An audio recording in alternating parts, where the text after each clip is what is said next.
Therefore, he's able to save completely those who come to God through him, because he always lives to intercede for them. Such a high priest meets our need, one who is holy, blameless, pure, set apart from sinners, exalted above the heavens. Unlike the other high priests, he does not need to offer sacrifices day after day, first for his own sins and then for the sins of the people. He sacrificed for their sins, once for all, when he offered himself. For the law appoints as high priests men who are weak, but the oath which came after the law appointed the Son, who has been made perfect forever. The Gospel reading is found in the book of Mark this morning, chapter 10, verses 46 to 52. Mark 10, 46 to 52. Then they came to Jericho. As Jesus and his disciples, together with a large crowd, were leaving the city, a blind man, Bartimaeus, that is the son of Timaeus, was sitting by the roadside begging. When he heard that it was Jesus of Nazareth, he began to shout, "Jesus, Son of David, have mercy on me." Many rebuked him and told him to be quiet, but he shouted all the more, "Son of David, have mercy on me." Jesus stopped and said, "Call him." So they called to the blind man, "Cheer up, on your feet, he's calling you." Throwing his cloak aside, he jumped to his feet and came to Jesus. "What do you want me to do for you?" Jesus asked him. The blind man said, "Rabbi, I want to see." "Go," said Jesus, "your faith has healed you." Immediately he received his sight and followed Jesus along the road. May God bless to us the understanding of his word. For our story time, I would invite the younger members to join me at the front. We talked about a skunk, and the story that Jesus told about helping people, even though sometimes it's not easy.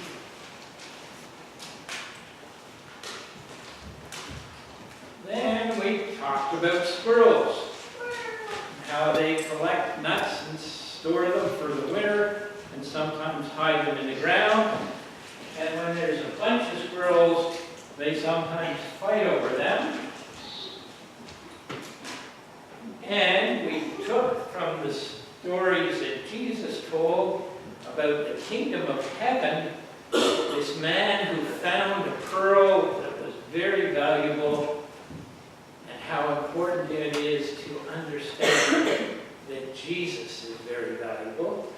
And we saw a man who found a treasure in a field, and he sold everything he had to buy the field.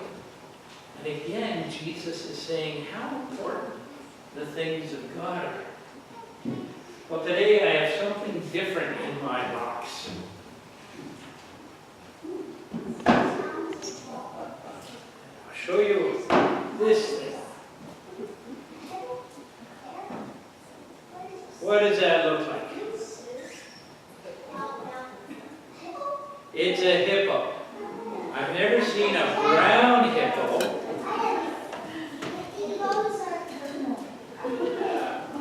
I don't know why this guy is brown, but he looks like a hippo. But because he's a different color, he's not your usual hippo. Do you notice anything else about him that would be unusual for a hippopotamus? Yeah? What's unusual?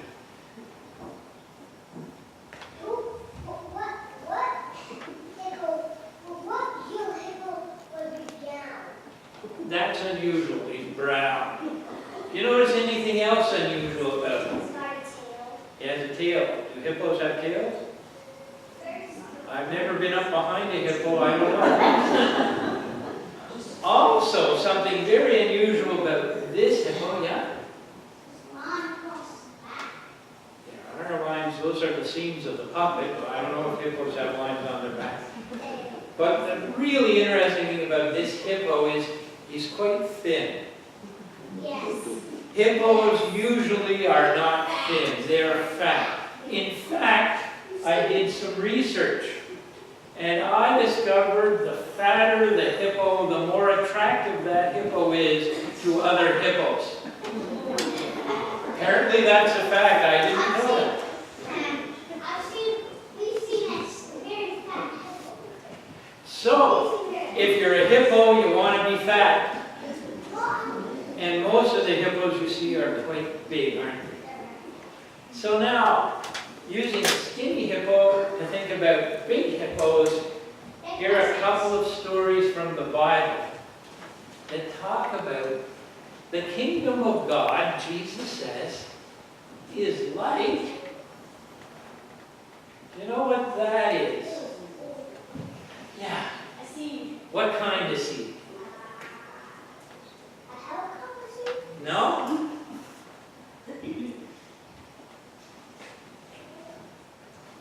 What kind of seed?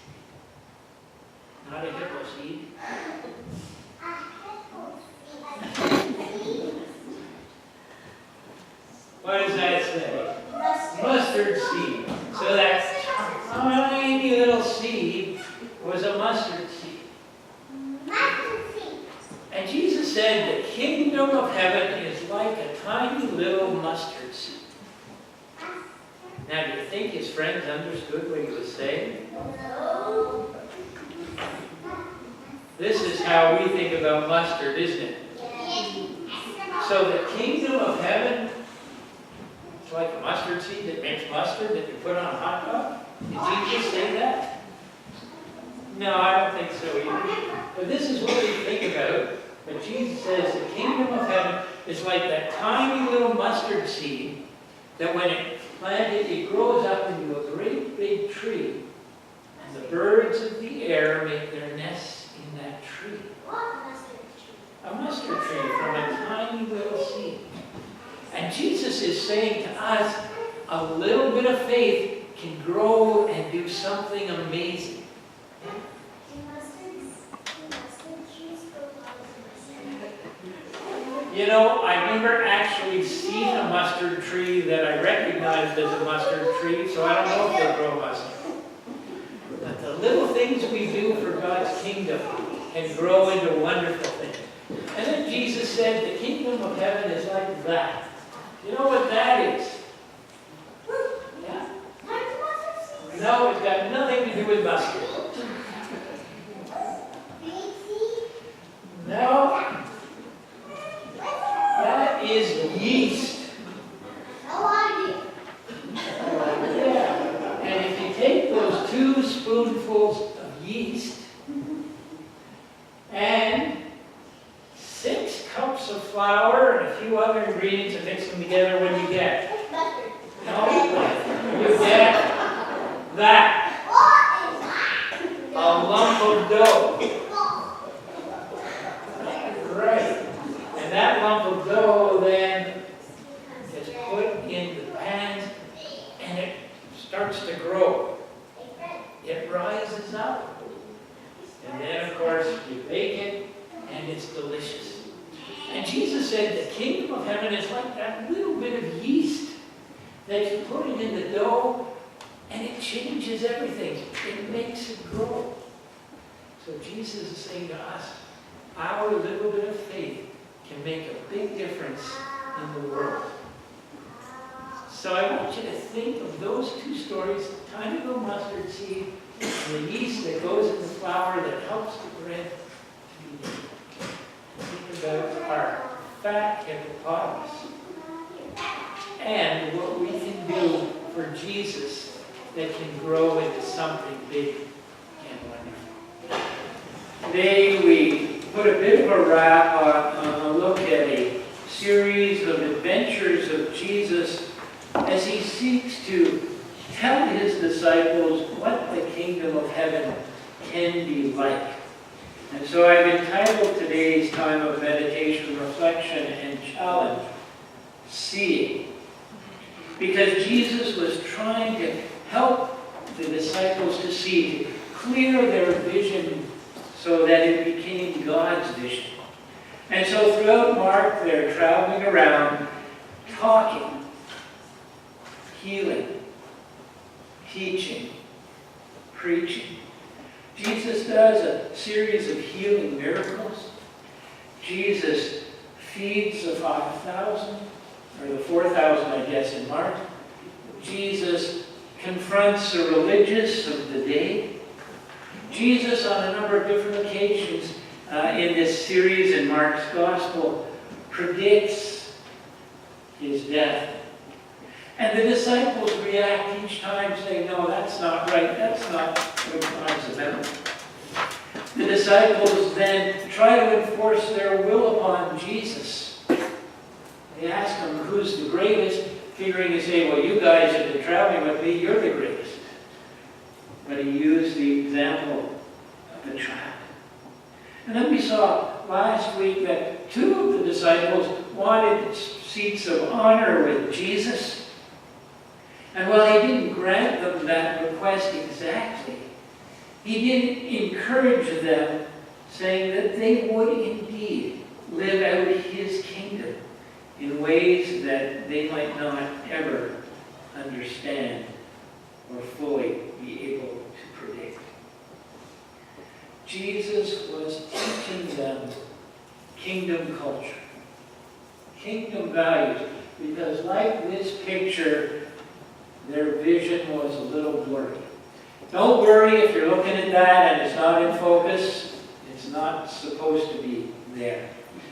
Jesus was trying to help the disciples focus by teaching them some very simple lessons as they traveled around the countryside, eventually moving towards Jerusalem and the cross. And it seems like along the way, the disciples got glimpses of what he was talking about, and they were right on board. And then the next episode seems to show, well, they're not quite there yet. And I'm not going to say we're as foolish as the disciples of old seem to be from time to time. Why, walking with Jesus, didn't they get it? But sometimes we don't get it. The fullness of the kingdom culture and God's values. The kingdom of heaven is like so many things that are in us that on good days we celebrate, and on the bad days, well, when we notice, we shake our heads. So we come to today. We're told the disciples then came to Jericho. A bit of a travel to Jerusalem, but sort of the staging point for the climax of Jesus' life. He was still traveling with the disciples, still kind of under the radar of the religious people, although he had some conflicts with them. But people, well, this was just one other teacher who traveled the wilderness and who said some things that were kind of nice, but it hadn't really hit home yet. And at Jericho, something very interesting happens. When Bartimaeus, who was blind, heard that Jesus from Nazareth was nearby, he began to shout out, Jesus, Son of David, have mercy on me. Now, if you're blind from birth, you're probably a little bit desperate. No doubt Bartimaeus had heard stories about this Jesus from Nazareth, that he had done miracles and he had healed people. So here he was, interrupting Jesus' teaching of his friends and his journey towards Jerusalem, shouting, Jesus, Son of David, have mercy on me. And their reaction to Bartimaeus, sit down and be quiet, or go away. We don't want to get our hands dirty with you. You're not the type of people we want to associate as we seek to work with the Master. And a wonderful episode of human nature. The more they told him to be quiet, the more he made a fuss, interrupting their teaching sessions with Jesus and their fellowship with the Lord. Has there ever been something that interrupted your life? Not just a broken staircase, things that trip you up, that didn't work the way you thought, perhaps an illness or a disease that has taken you a little bit out of yourself, and it's hard to get back. Interruptions are a part of life. We don't like interruptions in the church. We have a way of doing things, and if that gets interrupted by someone who doesn't know any better, we try to teach them to be like us and get on board. Or if new ideas creep into the church that interrupt the way we do things, we tend to get very uncomfortable, and change doesn't happen easily. However, on a more real-life scale, we know these interruptions. And sometimes when you come up to a construction site and the stop sign is turned, it can be a lot longer than you anticipate or expect. So I'm going to ask you, and you don't have to respond, what do you do? How do you feel when the stop sign is turned towards you and you have to wait? What do you do in the first 10 seconds? What do you do in 30 seconds? What do you do after a minute? After 2 minutes? After 5 minutes? After longer? We don't know exactly what to do with interruptions. They're an inconvenience. But let's look at what Jesus did to the inconvenient interruption. The blind man says to Jesus simply, "Have mercy on me." He didn't say, "Jesus, I've heard you healed, give me back my sight." He said, "Have mercy upon me." To have mercy on someone means to enter into their life, enter into them with their situation, become a part of what they are facing and doing. So the interruption, in fact, served to draw Jesus and this man together in a very special way. Maybe some of the interruptions in our life serve to do that. Serve to enable us to call out to Jesus. Have mercy on us. And then instead of running ahead to try to claim the promise or the healing or the mercy, I have to sit and wait for a little while for Jesus to enter into our realm in a special way. Have mercy on me. And Jesus says, and I love this, "What do you want me to do for you?" A blind man comes to Jesus and says, "Have mercy on me." And Israel, "What do you want me to do?" Come on, Jesus. He knew instinctively. Sometimes Jesus needs us to identify what we want or we need, so that he can work through whatever it is to do something in us and through us, and maybe even more than what we want or what we think we need. And the blind man said then, because he was given the opportunity, "Lord, I want to see." To have vision restored. To see this Jesus for who and what he was. To be changed in the fundamental aspect of his living in a way that would change all of his life. All because he took the chance to interrupt Jesus on his road. And Jesus took the opportunity to draw into this man's life. So we know what happened. Jesus says, "Go. Your faith has healed you." And immediately he received his sight and followed Jesus along the road. Wonderful. Jesus doesn't say, "You're healed, you can see." He says, "Your faith has brought about in your life what you have asked as you invited me into your life with your call for mercy and grace."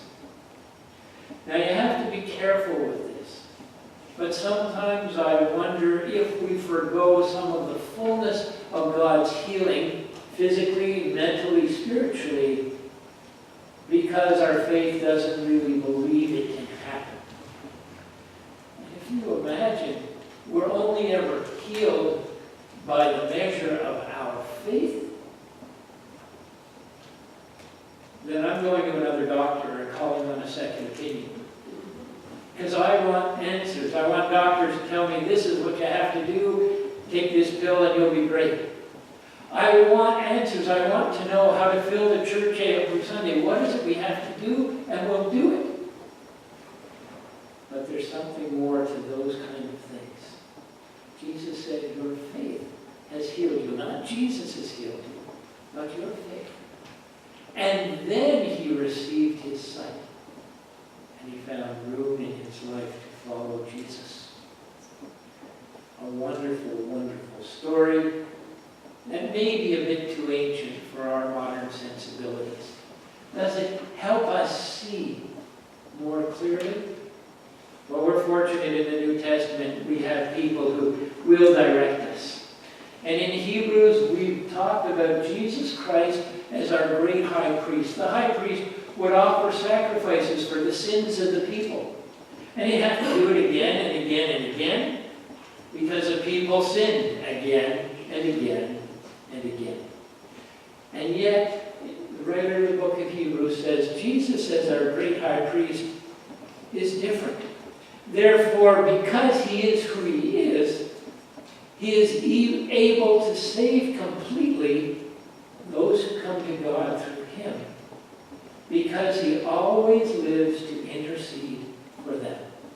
That's what Jesus was trying to teach to the disciples, the kingdom culture of God, that Jesus is already at work to save completely, not only partially now and fully later on in heaven, but completely and wholly here and now, continuing to intercede on our behalf because we continue to sometimes make mistakes and get it wrong. And Jesus can do that because he's holy, innocent, unstained, separated from sinners because of sin, but linked to sinners because of the grace of God, and exalted above the heavens, greater than any great high priest or any mediator on the earth. Jesus is able, because of who he is, to completely save and set us free. The one he did once and for all when he gave and offered himself on the cross. So if we understand the implications, then your sin, and I probably have to say my sin, in the past, in the present, and in the future, has already been looked after. That is how we are completely saved, and completely saved in the kingdom values that Jesus was teaching his disciples. That kingdom culture is a part of who we are here and now and always. And as we embrace that, wonderful, marvelous things happen.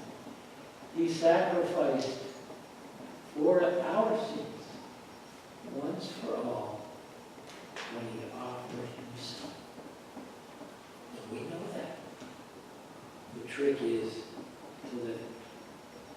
We've been given VIP, all access to the things of God that we need to live for God in fullness.